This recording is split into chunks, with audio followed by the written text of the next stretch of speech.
Hey guys, it's RivaThames. Today's video we're going to be focusing on stun locks in hero combat. In this video I'm talking about what they are and explain how it affects gameplay, for better or for worse. So hopefully you guys enjoy this and understand what a stun lock is. So there will be a few points I go over, so check in the description for the timestamps if you want to skip to part of the video. So what are stun locks? Basically, when a lightsaber hero strikes you with their lightsaber, you get periodically stunned.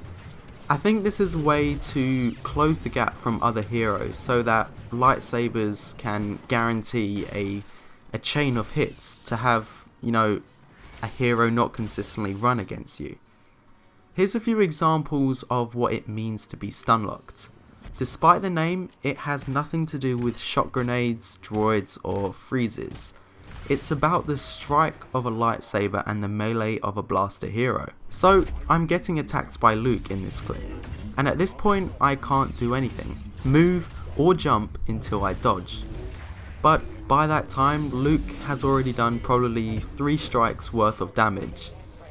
Another clip here where I'm sprinting with Kylo, trying to escape because I'm on low health, and as soon as Luke locks onto me with the lightsaber, I stagger, making it easy for him to take me down, stopping me entirely from sprinting. Again with Rey, I'm in a tough situation. Seems as if all players are kind of grouped up in this one place, and I try to find some space in the map, but I can't run away. I'm constantly hit with the lightsaber and I continue to stagger, allowing some decent damage to be done to me, that damage that I probably could have avoided by being skilled enough and having the idea to get out of the way. And again, this with Yoda. Now this one is probably hard to see because I'm stuck in a bush, but I'm pressing my dash ability and it's not triggering. This is because that less than a second of being stunned from the lightsaber, some heroes lose their abilities. I'm unsure what loses what, to be honest, because sometimes I can dash, sometimes I can't, sometimes I can throw grenades, sometimes I can't. But I know Han's detonite charge, Chewbacca's shot grenades can have some kind of delay before you actually can throw them. So now that you've seen what a stun lock is and what it does, let's break it down. Everything you've just seen is avoidable by dodging. Now every hero has a dodge, where blaster heroes are called a combat roll instead. Using this can make you not only take no damage at all, but it can get you out the way of being stunned. Basically, the way this works is that for the starting part of your dodging animation, you are literally invincible. The first few frames of the dodge will allow you to escape. This is a way to break that consistent striking from a lightsaber for it to be more of a fair fight. However, like we saw, it can be maybe 2 to 3 strikes before your dodge actually triggers correctly. Though dodging is great, you can't do it forever. It comes to a point where you either need to take a break before you can dodge again, or you get caught up by your attacker dodging towards you. This is ideally not the best way, because as you constantly dodge, you aren't dealing any kind of damage to your attacker. The only way to use this is actually to dodge and maybe have that split second to throw down your stun grenade, flash grenade, anything like that to get them off your hands and turn the tide of battle. So honestly, believe it or not, it's probably best to stand your ground as a blaster hero, allowing yourself to get repeatedly hit with the lightsaber, because while you're being stun locked, you are able to freely fire your blaster. So it could end up being a test of accuracy to aim for headshots, because a blaster aimed high can possibly win against a lightsaber. But that isn't to say you shouldn't still use the combat roll. Something I like to do is take a few hits from the lightsaber while using my blaster, but then I like to dodge, and then, so they kind of break that chain, so they're then going to have to catch up back to me while I can still do some decent damage. It's a good way to use a blaster hero to avoid those stun locks. Because I have this clip. As Han Solo, I'm being stun locked, and though I'm rolling out of the consistent attacks, I never get a chance to throw down my detonite charge, because the lightsaber hero can lock back onto me very easily.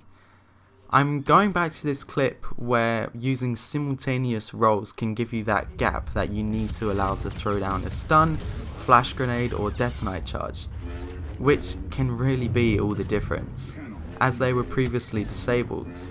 But some other things need to be considered, like Darth Vader, he strikes slower than Kylo and Maul. Maul and Kylo both equipped with a dash and a frenzy, so they can easily catch up to you with their abilities, with pretty fast recharges as well. So essentially this closes the gap instantly, kind of making the blaster hero not feel rewarded for all of the effort they're going to you know, kind of dodge those hits.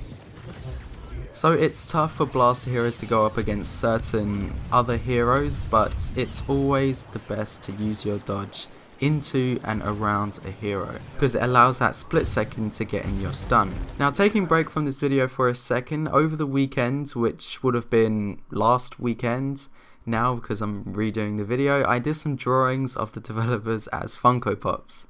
You know, with the big head, small body. I found it pretty fun to do, so I thought I'd share it on my channel as well. I can see a few jokes already, like, wow, this game only has 4 developers, yeah. But anyway, now back to the next part of the video, and it's about knockbacks. Blocking a lightsaber hit will push you backwards, and this is not really ideal for me and for a lot of players, which in my opinion can be very frustrating because it essentially works as a stun lock as well. There's a split second where you aren't able to do anything and can't defend yourself or escape. For me, this is where a major gameplay frustration comes from, because lightsaber combat can go back and forth. One can block and the attacker can get staggered, and then allowing the other hero who blocked to then do their kind of damage. And it essentially ends up resulting in what we have, this seamless spamming of attacks, because as one block is broken, that then allows that hero to strike, but then if they then block their strike, then it just vice versa. First one to take each other down essentially, because this clip here is what we have right now, and you know, just take this in mind where you have other heroes on the battlefront, you know, blaster heroes, you can have troopers in Galactic Assault, all shooting you while this knockback is occurring. So I think this clip here is a beautifully made lightsaber duel. Now, see how fluently Luke is blocking these strikes. It's a much better and tolerable experience in my opinion. This clip is from the power source on YouTube, and it was a glitch, and I think it just perfectly works as a feature because it's so satisfying to watch. Basically, this clip is saying that you should be able to block a lightsaber for as much stamina as you have. And that's like fluent blocks, no knockbacks. So you can consistently block a lightsaber and until your stamina is run out, then they can start attacking you. And I think that works really well because there's no kind of knockback and the lightsaber duel actually feels like a lightsaber duel. So that's basically what I wanted to cover up for this video. I just wanted to show you guys how to work around stun locks and what they are, and you know, kind of what to expect if this happens to you. And just a quick update for the roadmap that's coming to Battlefront 2. There was a few more things added on. We're actually going to be getting 3 vehicles coming to Geonosis. It's going to be the ATTE, the Bark Speeder, and the STAP. Really cool. I'm really excited for new vehicles. I think they're going to be great on Geonosis, and hopefully they may come to other maps. But other than that, it's great to see some more content being added onto the roadmap. Obi-Wan has said to have 3 appearances when he first comes, so that's great. And General Grievous is going to have 2 appearances. So, like I said, that's probably going to be him with a cape and without. Obi-Wan possibly could be his first, second and third episode skins. So that would be really cool. Just wanted to update you guys on that. New content is coming in November. So if there's any questions you want answered about stun locks, go ahead and comment it and I'll try some things out for testing the Battlefront. However, that's it for the video. Let me know if it's been helpful. There's a link to my Discord server in the description below if you want to join and come say hi. thank you very much to Eduardo Escobar for supporting me on Patreon. That link is also in the description. Thanks for watching, it's been Riva, and I'll see you in the next video.